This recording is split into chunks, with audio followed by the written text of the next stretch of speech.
नमस्कार. लीड महाराष्ट्र या बातमीपत्रात आपले स्वागत आहे.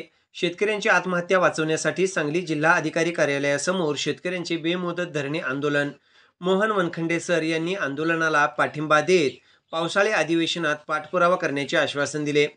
कोणत्याही प्रकारचे निकष आणि अटी न लावता तात्काळ शेतकऱ्यांचे 7 बारे कोरे करा, सरसकट कर्जमाफी करा, शेतीमालाला हमीभाव जाहीर करा, शेतकऱ्यांकडून आकारली जाणारी GST तात्काळ रद्द करा, दूध दरवाढ करून पशुधन वाचवा या प्रमुख मागण्यांसाठी मिरज तालुक्यातील शेतकऱ्यांनी सांगली जिल्हाधिकारी कार्यालयासमोर बेमुदत धरणे आंदोलन सुरू केले आहे. आज दुसऱ्या दिवशी हे बेमुदत धरणे आंदोलन सुरू असल्याने भारतीय जनता पार्टीचे अनुसूचित जाती मोर्चा प्रदेश सरचिटणीस मोहन वनखंडे सर यांनी आंदोलनकर्त्या शेतकऱ्यांना भेट देऊन पाठिंबा दिला.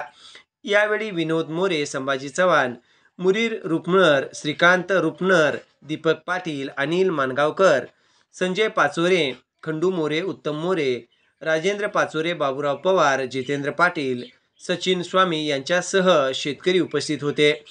सुरू झालेल्या पावसाळी अधिवेशनात या मागण्या मान्य करून महायुती सरकारने महाराष्ट्रातील होणाऱ्या शेतकऱ्यांच्या आत्महत्या रोखाव्या अशी मागणी विनोद मोरे यांनी केली आहे. तर पावसाळी अधिवेशनमध्ये मुख्यमंत्री एकनाथ शिंदे, उपमुख्यमंत्री देवेंद्र फडणवीस यांच्याशी चर्चा साधून शेतकऱ्यांच्या मागण्याबाबत पाठपुरावा करण्याचे आश्वासन मोहन वनखंडे सर यांनी दिले आहे.